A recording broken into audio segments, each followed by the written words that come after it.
This is a pretty disgusting place. I would not recommend anyone get so-called women's health.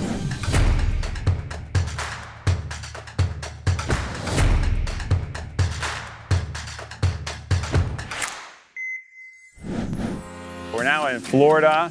We're here in Tallahassee. There's a 6-week limitation of abortions in Florida, and we're glad for what they're doing here in Florida. But also we're concerned, of course, about the ballot initiative that is up and coming in November. And so we're going to continue to pray for the women who go into this abortion facility and are hurt, and pray for those children who will die in this abortion facility. And we're so excited about the work that's happening at the pregnancy center right next door.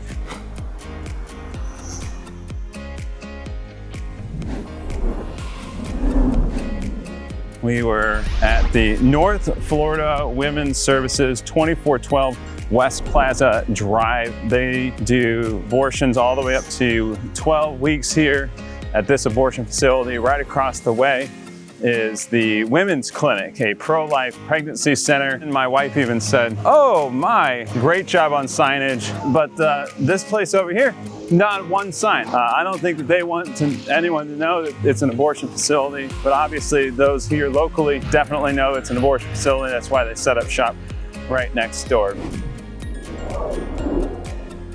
We're here in Gainesville, Florida at the All Women's Health Center, 1135 North 2nd Avenue. They do pill and surgical abortions all the way up till 15 weeks at this abortion facility. And we get to see the landscape of the unsung heroes here on the ground who make this pro-life work possible. So we'll see you at the next stop. Tell me about the work that you're doing in Florida, and what's the biggest threat that we're seeing in Florida right now? Right now in Florida, the biggest threat is going to be Amendment 4. Technically, they say until viability, but also after that, through all 9 months, for any reason, if the woman's health is at risk, it could be like, therapists saying you're depressed or anything like that. So basically, it's abortion through all 9 months in Florida if we vote yes. So we're supposed to vote no on Amendment 4. That's like the most important thing we're dealing with right now. It's somewhat different in Florida. There's a 60% threshold versus a 50% threshold. How does that change the whole dynamics there? That should help us because we just need 40% of people to vote no on the amendment, and then we'll be okay, and it won't pass, which is very helpful. Tell me about why you got involved in the pro-life movement. Why does it even matter? I was always pro-life, but about 5 years ago, I went on an internship with CEC for Life. I started after that doing sidewalk counseling just all the time. As you're sidewalk counseling out there, why is that piece of the puzzle so important? It's really important. Even if you only get one person to change their mind because you're out there, when that happens, it makes all of it worth it because you're saving that life. We still had a lot of issues. Sometimes you'd come out and cuss us out and yell at us. They put up a fence. They turned the sprinklers on us all the time. And so Woman's Choice was actually the hardest to talk to when I first started in the pro-life movement there. But actually, one of our organizations in Jacksonville, Family for Life, was able to rent out a building in the same complex so that they were now allowed to walk on that sidewalk and on that road. So now we can literally stand this close to the women if we want to and talk to them. But they do have a lot of escorts.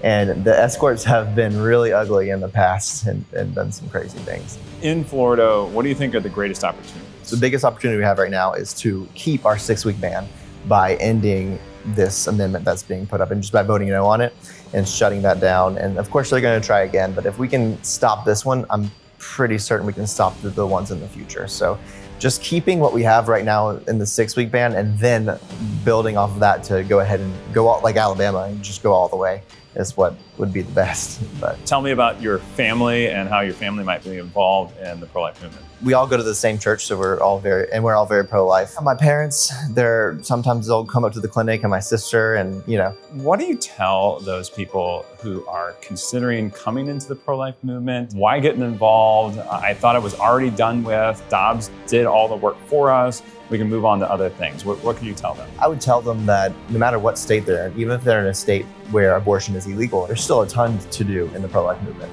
Number one, you can help make sure that those women in your area aren't going to, go to other states to get abortions. You can have pregnancy resource centers. There's so many things you can do. But if you're in a state like I am, where we do have abortion, then there's a ton to do. There's still the same amount to do. And so I would really encourage everybody to fight this fight because it's the most important thing that we're doing right now. Bread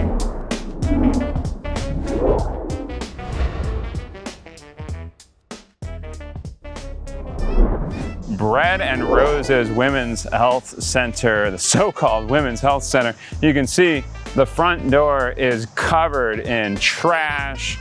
This is a pretty disgusting place. I'm not sure, why would we ever call this a women's health center? This is what we see at these abortion facilities. It does appear that they are open and operational. The sign that's covered by this big, huge bush looks like it's 20, 30 years old. But over here, these no trespassing signs here, they look brand new. They look brand new here. And so no trespassing, but somehow they really, really do not take care of this building. And so Bread and Roses Women's Health Center, I would not recommend anyone get so-called women's health. Now, right down the street here, 2 doors down, we're so blessed that we've got some pro-life individuals, pro-life people who are protecting life, serving women, serving clients. Yeah, it's here in Gainesville, and look, huge contrast. Free pregnancy testing, STI testing, free ultrasounds, and free counseling.